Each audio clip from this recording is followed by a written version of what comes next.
Nos dice nuestro economista de cabecera, Santiago Niño Becerra, economista, catedrático emérito de Estructura Económica en el Instituto Químico de Sarriá de la Universidad Ramon Llull de Barcelona. A propósito de su libro sobre el capitalismo, hicimos una primera parte de Futuro Abierto. Quedamos comprometidos y seguimos con ese compromiso de hacer una segunda parte porque se nos quedó corto el programa. Recuerdo que su libro, sobre el que hicimos el programa hace ya tiempo, se llama Capitalismo 1679-2065, una aproximación al sistema económico que ha producido más prosperidad y también desigualdad en el mundo. Santiago Niño Becerra, bienvenido de nuevo, ¿cómo estás? ¿Qué tal? Buenos días. Bien, bien. Bueno, ¿cómo contemplas todo esto que estamos escuchando de nuestras invitadas y todas estas historias? Bueno, a ver, yo creo que aquí hay múltiples elementos, múltiples situaciones, y resumir todo esto en media hora de programa yo creo que va a ser bastante complicado. Ajá. Es decir, a ver, de entrada, los sectores cambian. No es lo mismo hablar de un hotel que hablar de una siderurgia. Primera cosa. En segundo lugar, no es lo mismo suponer que el valor de la producción, fíjate que no hablo de unidades, el valor de la producción va a permanecer igual con la reducción que la empresa asuma que va a haber una reducción del valor de lo producido. En tercer lugar, no es lo mismo hacer este supuesto en una atmósfera de precios al alza, como es la actual, que en una atmósfera de precios estancados o a la baja, como fueron los años 2017 y 2018. En cuarto lugar, no es lo mismo asumir que los trabajadores y trabajadoras que van a tener esta reducción de jornada van a mantener el poder adquisitivo de sus salarios o no van a mantenerlo. Es decir, es que yo creo que hay innumerables supuestos. La idea, según están planteando, es mantenerlo, ¿eh? O sea, con las... No digo mantener el nivel salarial, digo mantener el poder adquisitivo de los salarios. Ajá. O sea, que tú ves inconvenientes en la medida, ves problemas técnicos. Es que yo lo que veo, insisto, es que la medida, al margen, sí, esto tendrá que suponer para la empresa por un lado, una reorganización, que esto se ha apuntado, una reorganización de los procesos productivos y, en segundo lugar, una inversión considerable en tecnología. Entonces, claro, yo lo que creo es que en fin, habrá empresas que lo podrían aplicar ya, de hecho, hay empresas que ya lo han aplicado, sí, y hay empresas que es inaplicable totalmente. Ajá. Es decir, que un café para todos... De momento no es posible. En tu opinión, de momento no es posible. Fíjate, Santiago, que me he encontrado con un dato que me recordaba Isabel Aranda, aunque lo había leído en la documentación. Muchos pensábamos que el logro, porque fue un logro de las 8 horas de trabajo diarias, fue un logro de los sindicatos británicos en el siglo XIX. En el caso de España no se consiguió, si creo recordar, hasta el año 1919, a raíz de una huelga general masiva. Pero me recordaba Isabel Aranda que en realidad lo de las 8 horas de trabajo ya estaba en un decreto de Felipe II en el año 1592 o 1593. Bueno, sí, pero en fin. Bueno, sí, pero en fin. Sí, en fin, vale. Sí, pero el tema es que entendamos que hay una evolución social y que hay una demanda social diferente. Es decir, estamos con un patrón que fue válido para la construcción del Escorial, estamos trabajando ahora en un mundo absolutamente... ¿En el Escorial trabajaban 8 horas? Claro. Ah, vale. Entonces, el punto es que en este mundo digital en el que estamos, con la inteligencia artificial que acaba de entrar de esta manera tan disruptiva, trabajar con patrones de hace ya siglos no es lógico. Vale, nuestro cuarto invitado, Manel Fernández. Bienvenido, Manel, ¿cómo estás? Hola, ¿qué tal? Buenos días. Muchas gracias por acudir de nuevo a Futuro Abierto, coach empresarial y formador en materia de seguridad, salud y bienestar en el trabajo y profesor en la Universidad Oberta de Cataluña. ¿Cómo ves toda esta cuestión de la semana laboral de 4 días? Se está apuntando que no puede de momento establecerse en todos los campos y se está apuntando también que hay que hacer una reorganización seria de muchas empresas.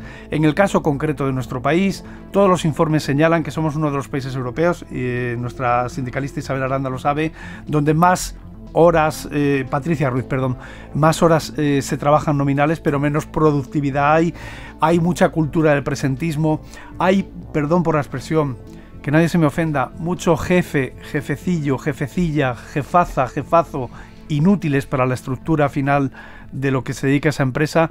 ¿Tendríamos que cambiar algunas cosas o no, en tu opinión, Manel? Desde luego, la forma en la que estamos trabajando no hay duda que está pidiendo a gritos que nos ocupemos de la seguridad, la salud y el bienestar de los trabajadores. Eso lo estamos viendo cada día porque el nivel de estrés es elevadísimo, el burnout, el agotamiento emocional en el trabajo es la segunda causa de baja en la Unión Europea. Por lo tanto, alguna cosa hay que hacer. Respecto a la semana de 4 días, la primera pregunta que yo plantearía es ¿para qué queremos aplicar esta semana de 4 días? ¿Queremos mejorar la productividad? ¿Queremos mejorar el bienestar de las personas? ¿Queremos atraer el talento, la conciliación, reducir el absentismo?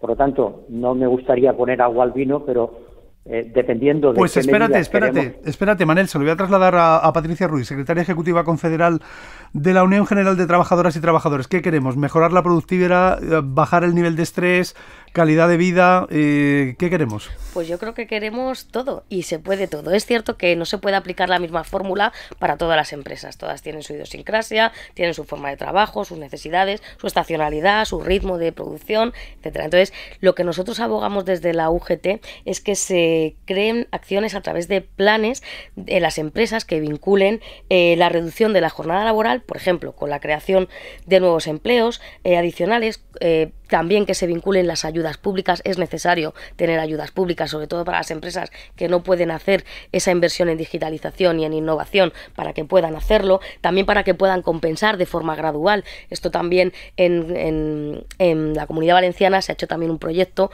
piloto que va a empezar dentro de poco para la reducción de la jornada, y también gradualmente se va a apoyar por cada trabajador que lo utilice con un dinero, con un poquito menos cada año, en 3 años, porque se supone que la productividad va a ir aumentando. Por lo tanto, eso sumado a la formación, a la capacitación de los trabajadores en esas nuevas tecnologías, se puede abordar todos esos conceptos que decían. Lo primero, el bienestar mental, que sabemos que está en las primeras posiciones de enfermedades profesionales por infartos, por tensión, por sobrecarga, por falta de la conciliación. O sea, es un tema que nos debe preocupar, y esto es un canal que está funcionando y que se debe hacer. Y un inciso, Patricia Ruiz, ¿es una forma también de repartir el trabajo en un país que tiene un 13, un 14% de paro?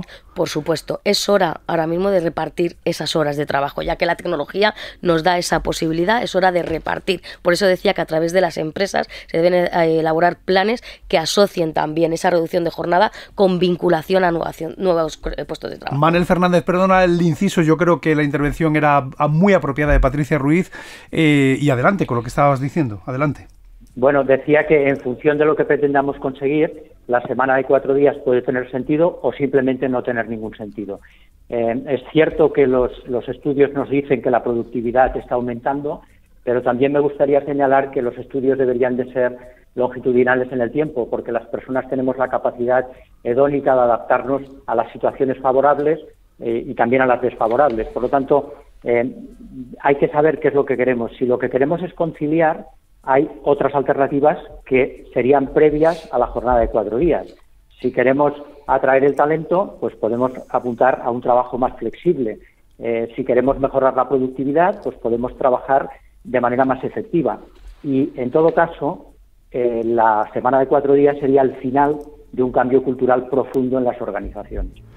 Bueno, Isabel Aranda, hemos leído testimonios decía Manel Fernández, decía tu colega, bueno, vamos a verlo en el tiempo, claro, hay que verlo esto a lo mejor 2 años, 3 años no vale, habrá que verlo cómo funciona en 10, 15, 20 años, pero hemos leído testimonios de gente que trabaja en empresas españolas con semana de 4 días y dicen que muchos dicen, si tengo que volver a pensar en trabajar 5 días es que casi me tiro por la ventana.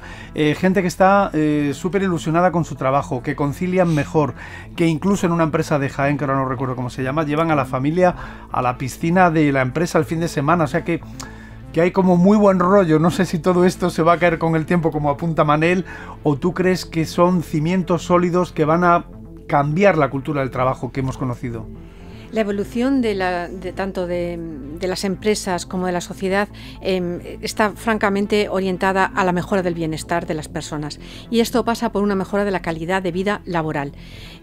Probablemente las medidas que ha apuntado están aquí, la flexibilidad, la mejora de la productividad, son medidas que ya estábamos trabajando en ellas. Lo que aparece como novedoso es esta reducción de la jornada como posibilidad de mejorar la calidad de vida de las personas. Son numerosas las empresas en España que ya lo están haciendo, y no solamente es cerrar la empresa el viernes, sino también establecer turnos diferentes, rotatorios, por ejemplo, para poder cubrir las necesidades de la empresa. Por eso hablamos de la importancia de que sea un enfoque estratégico de la empresa, centrado en sus personas, centrado en sus trabajadores y trabajadoras, de cómo mejorar su calidad de vida. Y las soluciones pueden ser diferentes, pero sí, francamente vamos a una reducción progresiva del número de horas. Santiago Niño Becerra, España, lo hemos dicho antes con Isabel Aranda, con Patricia Ruiz, perdón, de la UGT, lo hemos dicho antes, muchas horas trabajadas, mucho presentismo, pero España no produce al nivel de otros países,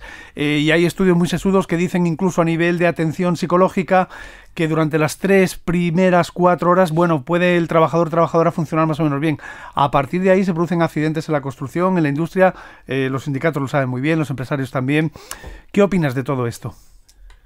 Bueno, yo es que de alguna forma vuelvo a lo que decía antes, hay que considerar distintas opciones, distintas posibilidades, distintas realidades incluso. Por ejemplo, hoy se ha publicado que la mitad de los trabajadores en España solo trabajan 8 horas al día frente al 61,2% en el año 2008.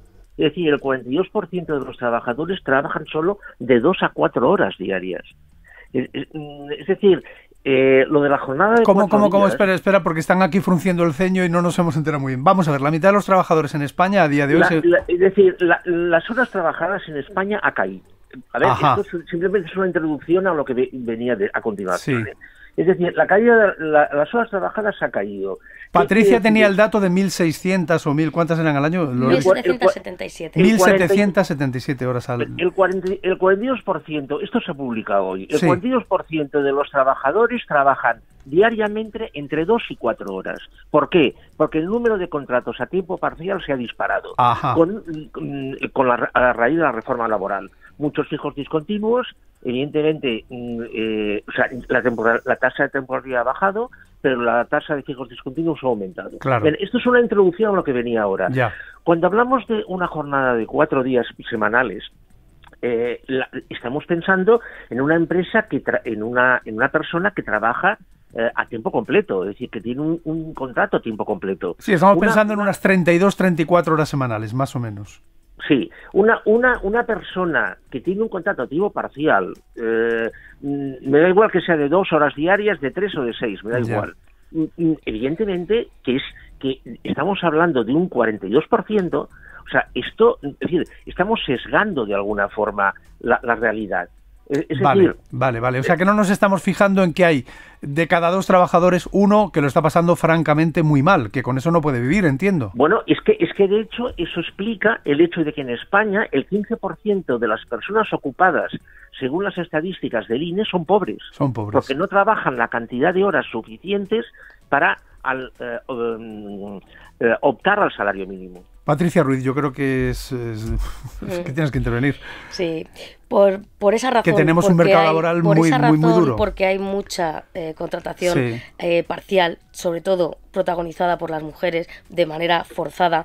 La pobreza tiene rostro de mujer, mayoritariamente. Sobre todo. Por eso también creemos que esta medida de hacer jornadas completas de 4 días a la semana hará que esta brecha salarial disminuya notablemente. Lo que no podemos hacer es aceptar y asumir y trabajar todos para que la digitalización, el progreso sea parte de nuestro mercado laboral, para ponernos en comparativa con la productividad de otros países europeos, y a la vez precarizar aún más nuestros empleos. ¿Y esto cómo se puede conseguir? ¿Por decreto por parte del gobierno, de las autoridades elegidas en las elecciones? Es decir, por decreto no precarizar el empleo, claro.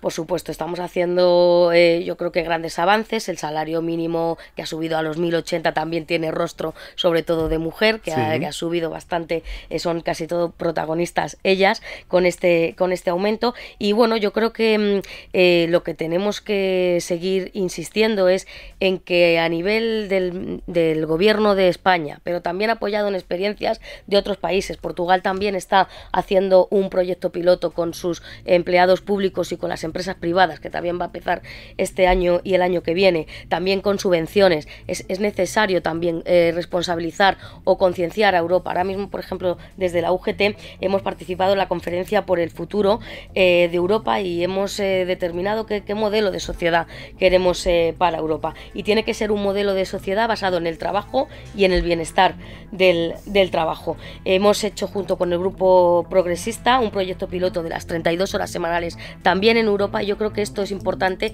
que se materialice, porque esos fondos europeos se pueden utilizar también para las empresas españolas y que esta jornada de 4 horas sea una realidad con esas inversiones. Santiago Niño Becerra, detrás de todo esto me da la impresión de que subyace un tremendo problema histórico en la humanidad, que es la desigualdad. ¿Qué opinas?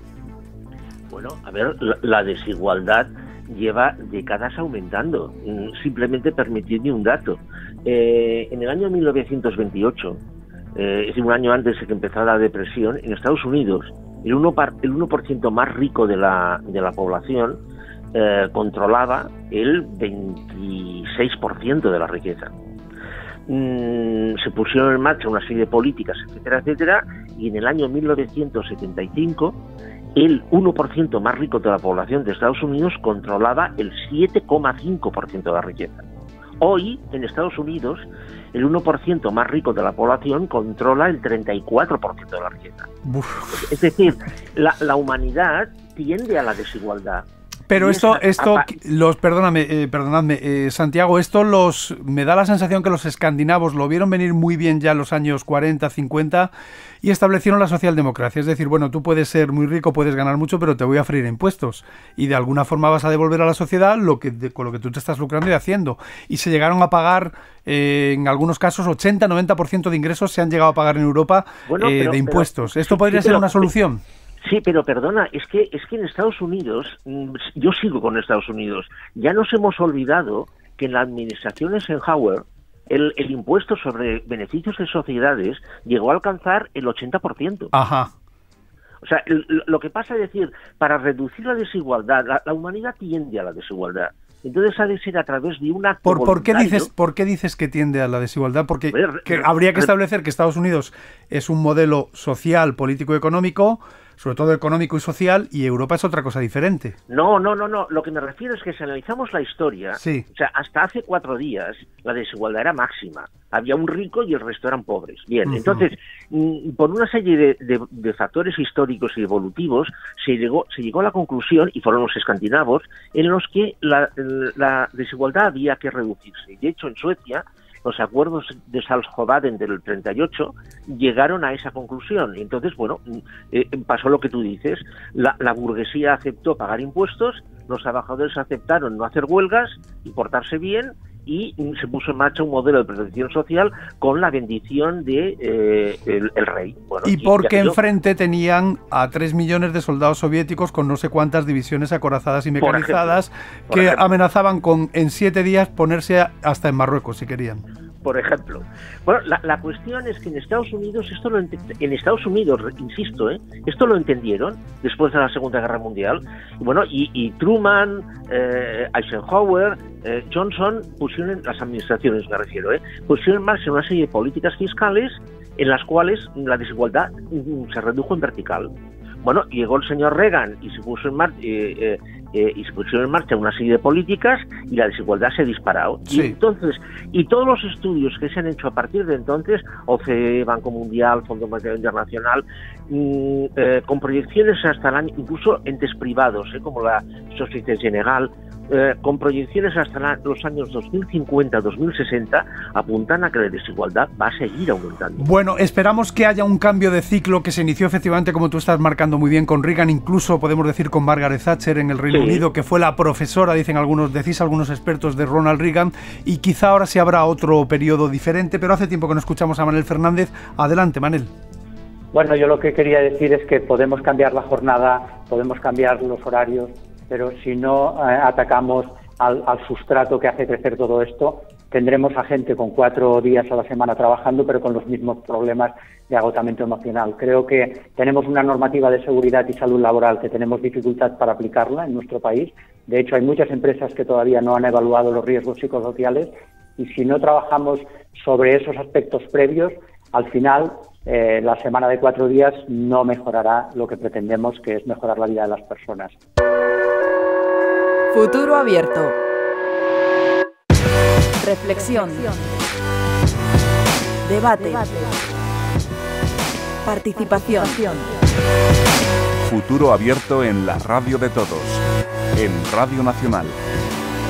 Hoy en Futuro Abierto estamos hablando de la posibilidad de establecer, ya lo están haciendo muchas empresas y hay programas pilotos de diferentes gobiernos democráticos, la semana laboral de 4 días.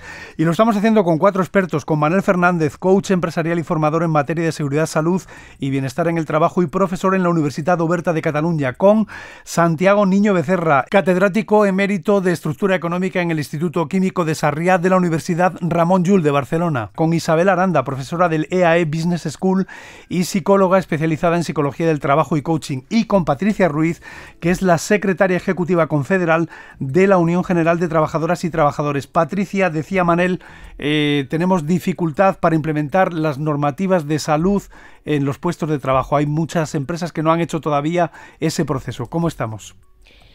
Bueno, yo creo que hay muchas empresas que no cumplen lo que la normativa indica, pero las empresas deben cumplir lo que la normativa dice, que es muy clara en todos los casos, y lo que habrá que hacer es fomentar o implementar más personal y más ayudas para la inspección de trabajo, que es verdad que adolece de carencias de personal y de carencias de recursos. ¿Cómo estamos, perdóname, en accidentes laborales? Estamos también a la cabeza de Europa, lamentablemente, ¿no? Sí, la verdad es que los datos de siniestralidad laboral son preocupantes, están en aumento, y nosotros creemos que una de las causas es ese exceso de carga de trabajo, es ese estrés que sufren los trabajadores y las trabajadoras de este país. Por lo tanto, ponemos en primer lugar esa prioridad de cuidar el bienestar social y emocional de los trabajadores, por supuesto de las normas de ejecución del trabajo, que eso todo el mundo ya lo tiene más o menos interiorizado, pero este nuevo pilar, que es el bienestar social y emocional, parece que lo hemos relegado y está posicionándose en una de las primeras causas de accidentes laborales. Se vivió también, perdóname, sí. Se vivió también en Francia hace años con France Telecom, donde hubo una ola de suicidios brutal.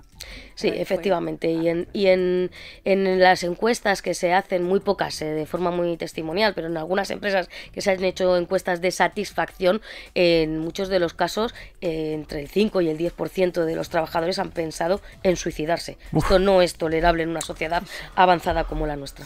Isabel. Sí, el caso de France Telecom no era exactamente la gestión de las tareas o la asignación de tareas, era un problema de lo que hoy denominamos liderazgo, es decir, cómo los managers obligaban de alguna manera, y se lo decían así, o por la puerta o por la ventana. Pero tienes ¿Cómo? Sí, sí, por eso están en la cárcel, porque aquello fue un delito clarísimo, organizado y estructurado desde la dirección para deshacerse del personal. Entonces, esa era la frase, en francés, claro, pero la historia Hemos visto también, lamentablemente, en Estados Unidos, hemos visto documentales de los médicos, esto es muy curioso, Santiago Niño Becerra, tú que hablabas de Estados Unidos, médicos que salen con muchísima ilusión para trabajar, pero los explotan de tal manera, si ya son las condiciones muy duras en nuestro país, que eso hablaremos otro día, de empalmar una guardia de 24 horas con un turno de 8 horas de atender al público, en Estados Unidos eso es una pandemia, se suicidan un montón de chicas y chicos que están trabajando en su primer año de prácticas porque los explotan los hospitales y las organizaciones de una forma inmisericordia. Por eso decía yo antes también, Santiago, que me da la impresión de que tenemos modelos distintos y ojalá que parte de ese modelo negativo de Estados Unidos no se implemente en Europa. ¿Qué opinas? Bueno, yo no sé si en España, de verdad que no lo sé, si en España funciona el modelo. Pero en Estados Unidos, concretamente, y que yo sepa también en el Reino Unido, había empresas que tenían pluses por despido. Es decir, contrataban a un directivo, a un ejecutivo, entonces le decían, si usted consigue reducir la plantilla un 5%, tal bonus. Si consigue reducirla un 10%, pues más bonus. Perdóname, que lo estamos viviendo ahora mismo cuando grabamos este programa con las tecnológicas, con Facebook, con Google, con no sé qué, con Amazon. Sí, estamos viendo que están despidiendo a tutiplén en todo el mundo. Sí, pero esto es otra cosa, porque por ejemplo Microsoft es verdad que va a despedir a 10.000 personas, pero también va a invertir 10.000 millones en ChatGPT. en tecnología. Es decir, están cambiando su enfoque de negocio. Bueno, ¿alguien quiere apuntar algo? Precisamente, Patricia, hace tiempo veía la historia personal de un trabajador de Amazon, precisamente, en Long Island, cómo estableció una especie de comité de empresa en Amazon. Esto le costó que le despidieran, que le amenazaran de muerte, y al final creo que fue un juez o una jueza federal quien le dijo, no, este trabajador está haciéndolo todo legal, ustedes tienen que readmitirle. Y bueno, pues se formó una especie de comité de empresa en ese centro concreto de Amazon, a pesar de todas las persecuciones. Parece mentira que en pleno siglo XXI, en la primera potencia mundial, estén así, ¿no? Bueno, parece mentira, pero desgraciadamente es mucho más frecuente de lo que mucha gente se puede imaginar, ¿no? Ahora mismo son muy mediáticas las sentencias de las plataformas digitales como Amazon o bueno, todo lo que estamos viendo con Globo y todas estas sentencias que están saliendo habitualmente en las últimas semanas, pero esto ha ocurrido siempre en nuestro país y en otros países también de europeos. La persecución de los candidatos a las elecciones, de la gente que quiere organizar dentro de las empresas, los sindicatos. Pero entiendo que aquí es delito, está más controlado jurídicamente. Sí, por supuesto, pero lo que pasa es que también tiene sus límites. Hay gente que se interesa por hacer una organización sindical y presentarse a las elecciones que todavía no tiene esa protección. Ya. Una vez que son elegidos, sí. Entonces esta persecución ahora en las grandes tecnológicas, en las líderes de la bolsa, ¿no? Las empresas, ahí no quieren que aparezca. También hemos tenido el caso de las Big Four, por ejemplo, donde las condiciones que tienen las empresas donde no están sindicalizados son muchísimo más inferiores que en las que sí tienen sindicalización. Y claro, las empresas lo saben y van a por los representantes o futuros representantes sindicales. Bueno, Isabel, un panorama muy dispar, ¿no? Por lo que estamos viendo incluso dentro del propio mundo desarrollado. Va por barrios, va por empresas, va por países, no es lo mismo Estados Unidos que Alemania o que España. ¿Cómo lo ves? Pues así es, lo que pasa es que hay una constante en todas partes, que es las personas, y la calidad de vida de las personas es a la que tenemos que tender. Yo querría también señalar en cuanto a los riesgos psicosociales que sí, efectivamente tenemos la importancia de la tarea, muy importante, pero también tenemos la importancia de las relaciones sociales en el trabajo y la importancia del liderazgo, como el caso que acabamos de contar. Es decir, cómo te dirigen. Mientras no tengamos un cambio estructural y un aprendizaje de nuevos hábitos de trabajo y de nueva forma de relacionarnos en el trabajo, nos va a costar mucho conseguir una mejora de la calidad en el trabajo. Bueno, hay cuestiones, me queda muy poco tiempo, pero hay cuestiones que me parecen candentes. Por ejemplo, la gran desconexión, no sé si habéis oído hablar del término, que ha ocurrido en los últimos años en Estados Unidos. Millones de trabajadores dejaron el empleo, quizá para buscar uno y mejorar sus condiciones de vida, pero otros directamente porque estaban, tú lo decías antes al principio, Patricia, burnout, quemados, eso por un lado. Y por otro lado, Santiago Niño Becerra, en España hemos sido pioneros, Mondragón, Ularte, las cooperativas. ¿Qué pasó con todo ese modelo, Santiago? Bueno, a ver, las cooperativas yo creo que no se pueden inventar. Es decir, o se tiene espíritu cooperativista o no se tiene. En Cataluña también hay bastante tradición cooperativista. Es un modelo que yo creo que puede funcionar muy bien. Lo que pasa es que siempre se ve la parte bonita de las cooperativas. Es decir, que cada trabajador es un voto. Esto es verdad, esto es cierto. Lo que sucede es que también tienen que haber directivos que digan por aquí y por allá. Es decir, no es que cada uno haga lo que le parezca. Al contrario, la prueba la tenemos, y yo creo que Mondragón es un ejemplo en la cual, o en el cual, mejor dicho, hay una serie de cabezas pensantes muy bien puestas que dirigen la situación. Y una cosa que yo creo que nos tiene que hacer reflexionar: ha habido 2 empresas últimamente que se han salido de la corporación Mondragón. Entonces, claro, habría que preguntarse por qué. Es decir, sería muy largo de analizar aquí, ¿eh? Muy largo de analizar. Que también es posible que ese modelo tenga que estar en evolución o tenga que evolucionar. Bueno, incluso tiene repercusiones geopolíticas, militares, históricas. Hay quienes dicen que la guerra de Yugoslavia ocurrió precisamente porque en la antigua Yugoslavia había un modelo cooperativista y en aquellos años, gente que lo conoció, años 80 estamos pensando, antes de la guerra, el nivel de vida de Yugoslavia era muy parecido al de España entonces. Eso lo conoces tú bien, Santiago. Sí.